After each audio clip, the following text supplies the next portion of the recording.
बताते ये तो यूनिवर्सल ट्रुथ है कि पाकिस्तान की टके की वैल्यू नहीं है। थोड़ी सी वैल्यू हुई थी इमरान खान की वजह से, वो भी मिट्टी में मिल गई। आईफोन मैन्युफैक्चरिंग की अगर बात करें, क्या आपको लगता है कौन से कंट्री में इस टाइम जो है आईफोन मैन्युफैक्चरिंग हो रही है? चाइना में और I am not sure, may be America में। अगर हम चाइना की बात करें ना, तो चाइना में हो रही थी, लेकिन आज भी सबको यही पता है क्योंकि आईफोन जो है वहाँ पे हो रहा था, इसलिए आज भी सब जानते हैं कि आईफोन वहीं पे मैन्युफैक्चरिंग हो रहा है। लेकिन ऐसा नहीं है, आईफोन मैन्युफैक्चरिंग जो है अच्छा, पाकिस्तान में कैसे हो सकता है? पैनोरामा के पीछे हो रही हो। हाँ, यहाँ कोई पता नहीं है। नहीं, आईफोन की मैन्युफैक्चरिंग जो चाइना से हो रही थी वो अब शिफ्ट कर गई इंडिया के अंदर जो है आईफोन के 2 प्लांट लग चुके हैं। उसके अलावा अगर हम देखें तो इस टाइम जो है उन्होंने मैकबुक्स बनाना शुरू कर दिया है। क्यों? इंडिया अगर बहुत लंबी चौड़ी, अगर मैं पीछे जाऊंगा तो बहुत लंबी चौड़ी हिस्ट्री है। कोई नहीं, आप करें। पाकिस्तान से तो 20 गुना आगे है। सर, अगर हम 1990s की बात करें तब तो नॉर्मल थे हम दोनों मुल्क।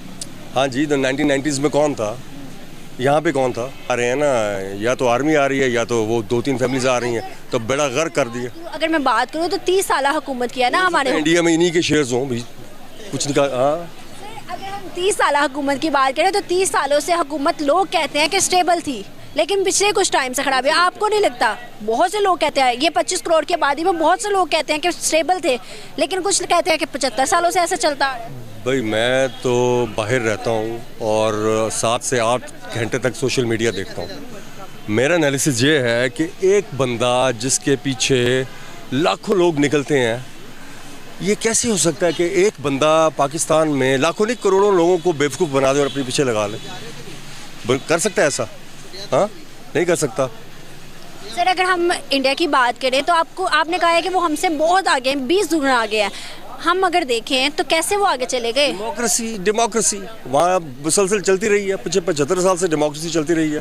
पाकिस्तानी कहते हैं हम एटॉमिक पावर है, नो डाउट एटॉमिक पावर है, लेकिन आपको नहीं लगता ये एटॉमिक पावर को क्या करेंगे?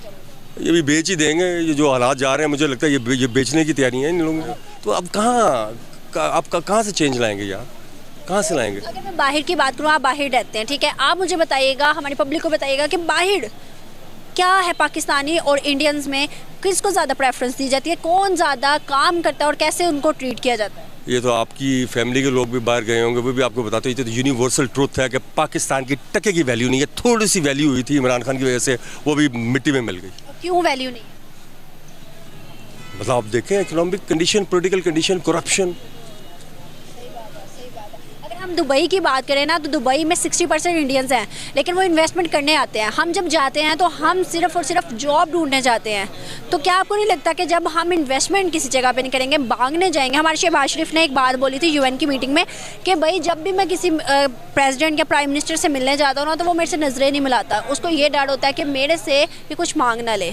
जब एक पॉलिटिशियन, एक हुक्मरान ऐसा कह रहा है, तो फिर लोग क्या करेंगे? अब पता नहीं, वो ये किसे कहा था? नवाज शहबाज शरीफ हाई मंगता। वो हाई मंगता, वो शुरू से लेके अब तक मांग के अपने घर पर था। इंटरबैंक और एक्सचेंज रेट में इतना फर्क नहीं था जितना आज है। ज़र मुबादला के ज़खायर, तरसीलात ज़र में इजाफा हो रहा था। इसहाक डार साहब, इंपोर्ट एक्सपोर्ट में तवाज़ुन था और कोई पाबंदी नहीं थी। एलसीज की बंदिश आपकी हुकूमत में हुई, इंपोर्ट पे पाबंदियां आपने लगाई। वजीर खजाना साहब, ये वाइट पेपर में नहीं लिखा, ये इस मुल्क के गरीब अवाम की आप बीती है जो आपकी हुकूमत में अब मुमकिन नहीं है। और दूसरी जानिब आज बिल आखिर वज़ीर आज़म शहबाज शरीफ साहब ने एक इतराफ़ कर ली है, वो ये कि जी महंगाई वाकई उरूज पर है और इसमें कोई शक नहीं है, और हुकूमती नाअहली की वजह से हम पता नहीं कितनी कुर्बानियाँ चाहिए। मैं अल्फाज दोबारा दोहराऊंगी, एक ही बार सारी कुर्बानियाँ अवाम से ले लें। कितनी कुर्बानियाँ आपको चाहिए किस्तों में? अवाम तो दिए चली जा रही कुर्बानी, और अवाम के पास बचा क्या है कुर्बानी देने के अलावा? अब ये सूरत हाल है जिसका सबको सामना है। इसके लिए तो हम लोग इतना तंग हुए हैं, यकीन करें। सुबह काम पे जाने के लिए नाश्ते से बैठे हुए होते हैं, नाश्ते भी बाजार से आ रहे हैं, तो हम इससे गैस के मसले से तो बहुत ही परेशान है मेरे भाई। कोई पूछने नहीं आता ये कच्ची बस्ती है, जिंदा हो या मर रहे हो। मेरे भैया ये हाल है, यहाँ पे आते हैं, सिर्फ वोट लेते हैं, चले जाते हैं। सुबह गैस नहीं, शाम को गैस नहीं, दोपहर को गैस नहीं, 3 टाइम गैस का टाइम होता, ना खाने का ना पीने का, ना कोई चक्कर ही नहीं है। हम लकड़ियाँ लगाते हैं, कभी हम वो गैस भराते हैं, कुछ नहीं बनता उससे भी, और सारा दिन नहीं आ रही हमारी तो गैस। पता नहीं पैपों में कह रहे हैं पानी डल गया है।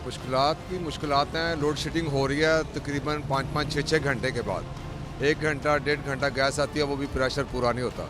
गैस की बहुत ज़्यादा तकलीफ होती है। बच्चे सुबह स्कूल जाते हैं, वो ज़्यादा तकलीफ उसको भी होता है। जब दफ्तर को जाते हैं लोग, उसको भी तकलीफ होता है। हमें तो बड़ी मुश्किलात का सामना करना पड़ रहा है, क्योंकि हमें तो ये ना गैस ना सुबह आ रही है ना रात को आ रही है। खाना साना वगैरह बाज़ार से ला के करना पड़ रहा है। सवाल मेरा आज का आपसे ये है कि हिस्ट्री में पहली दफ़ा किसी विमेन आर्मी ऑफिसर को तैनात किया गया है सियाचिन के मुकाम पर ड्यूटी के लिए। क्या कहना चाहेंगे इस चीज़ का कंपैरिजन हम पाकिस्तान से कैसे कर सकते हैं? हाँ, ये तो अच्छी बात है। ये मुझे आपने बताया है कि जो है ना कौन, क्या नाम है वुमेन का, क्या नाम है लेडी का? वो उनका नाम है शिवा चौहान। शिवा चौहान जो है वो कौन है, रैंक में क्या है उनका? अरे वो ना कैप्टन शिवा चौहान उनको कहते हैं। उनके वो सबसे पहले ना अभी खबर आई थी इंडिया से कि सानिया मिर्जा फाइटर पायलट बन गई हैं इंडिया में, उत्तर प्रदेश से है, ठीक है। अगर पाकिस्तान से कंपैरिजन किया जाए तो आपने कभी ऐसी मिसाल सुनी है कि लड़कियां हमें बॉर्डर पर नजर आई हो? क्या ये वेमेन एम्पावरमेंट की कमी है, सोसाइटी के बैरियर्स हैं, क्या वजूहत है? अब फेमिनिज्म की बात हो रही है यहाँ तो, लेकिन मैं मैन ओरिएंटेड बात करूँ तो ये है कि औरतें ज़्यादा फोकस नहीं होती हैं एज़ कम्पेयर टू मैन। ज़्यादा फोकस्ड नहीं होती हैं। और आपको जब आप ड्यूटी पर होते हैं और किसी ऑपरेशन में होते हैं तो ज़्यादा जो है ना चीज़ें फोकस पे बेस कर रही होती हैं। Let me know one thing कि औरतें ज़्यादा फोकस्ड पाकिस्तान में आप कह रहे हैं या all over the world? Overall by nature जो है औरत का फोकस इतना अच्छा नहीं होता जितना मर्द का होता है। मैं पूरे वर्ल्ड की बात करूं तो औरतें मर्दों से ज़्यादा तरक्की कर रहे हैं। आप यहाँ पर पाकिस्तानी सोच लेके क्यों घूम रहे हैं कि औरतें फोकस नहीं होती हैं? नहीं, इंडिया जो है बहुत आगे है, नो डाउट। क्योंकि पहले ना मुझे पता नहीं था, मैं ना देखता नहीं था इन चीज़ों को, तो बस एक वही परसेप्शन थी और उसी मोड में थे। आपके वैसे गैदरिंग इंटरनेट पे ब्राउजिंग वगैरह और ये चीज़ें तो पता चला कि नहीं, वाकई इंडिया बहुत आगे है और जो हमारे हालात हैं वो तो बहुत कम है। और द क्वेश्चन योर वाज कि इंडिया के अंदर जो है ना लड़कियों ने बहुत ज़्यादा कंट्रीब्यूट किया और वो इस चीज़ को ख़त्म कर रहे हैं अपने अंदर से। डिस्क्रिमिनेशन जो है ना वो इक्वलाइज कर रहे हैं, नॉर्मलाइज कर रहे हैं हर चीज़ को। दे आर अडॉप्टिंग के भाई वो गोरा स्टाइल अडॉप्ट कर रहे हैं, वो अपना कल्चर तो भूल चुके हैं। लेकिन यू नो कि ज़िंदा रहने के लिए पैसे का होना बहुत ज़रूरी है और वो पैसे पे फोकस है और वो कमा रहे हैं और उसके लिए उन्होंने 2 हैंड्स यूज़ किए हैं, एक मर्द का भी और एक औरत का भी। और ट्रांसजेंडर्स भी पीछे नहीं है वहाँ पे, काम शाम कर रहे हैं। अगर ये उधर जाए ग्लेशियर में इसमें पावर है और महसूस कर सकते हैं, हम इतनी कूल वेदर में हम लोग बर्दाश्त कर सकते हैं। ये हमें उनको अप्रिशिएट करना चाहिए, ना कि हम ये सोचें कि भाई वो गलत गई हैं, वो औरत साथ। वो हिंदू भी हैं मगर वो एक एज ए मुजाहिद अपनी बॉर्डर की सिक्योरिटी भी खड़ी है। आप लोगों को भी चाहिए, आप मुझसे लेडीज़ होकर इंटरव्यू यहाँ पे कर रही हैं, आप ना के ग्लेशियर पर जाके आप ही गन लेके खड़ी होती, आपको भी खड़ा होना चाहिए था वहाँ पे, ना क्या मेरा इंटरव्यू कर दिया अब यहाँ पे। अगर उन्होंने उनको अप्रिशिएट किया, अगर आप इंडियन आर्मी को देखते हैं ना औरतों की, वहाँ पे उनकी कोई इज्जत नहीं है। हमारी आर्मी अगर वो वुमेन्स हैं उनकी बहुत रिस्पेक्ट है। Second sir, this is totally wrong. Sir ये बात मुझे आपकी बिल्कुल समझ नहीं आई है कि अगर एक बंदा आगे जा रहा है किसी भी वेस्टर्न कंट्री में, किसी भी एशियन कंट्री में, अगर लड़कियां आगे बढ़ी है तो बजाय ये हम कहें कि हमें वीमेन एम्पावरमेंट की जरूरत है, हम बीच में से ना लेम एक्सक्यूजेस देते हैं कि वहाँ उनकी इज्जत नहीं है। हाउ कैन यू से कि वहाँ पे उनकी इज्जत नहीं? 1 सेकंड, 1 मिनट, अगर वो यही बात उठकर हमारी कंट्री के लिए कहे अगर लड़की आगे बढ़ रही है तो उसकी इज्जत नहीं की जाती है, ऐसे तो फिर जो अमेरिका में है वहाँ पर भी हमारा रेलवे निज़ाम इस वक्त खसारे में जा रहा है और इंडिया जो है आए दिन कोई ना कोई ट्रेन लॉन्च कर रहा है। पहले उन्होंने वंदे भारत के नाम से एक ट्रेन लॉन्च की जो कि उनका बड़ा सक्सेसफुल प्रोजेक्ट रहा। अब वो हाइड्रोजन ट्रेन जो है वो लॉन्च करने जा रहे हैं। पहले जर्मनी में ये लॉन्च की थी, पहले ये जर्मनी में लॉन्च की गई थी और अब इंडिया खुद ये ट्रेन्स बनाएगा इंडिया में अपने मुल्क भारत के लिए और भारत की आवाम के लिए। तो देखे ना, मैंने आपको वही बताया ना कि वो हमसे हर एक चीज़ में आगे जा रहे हैं अभी, ठीक है।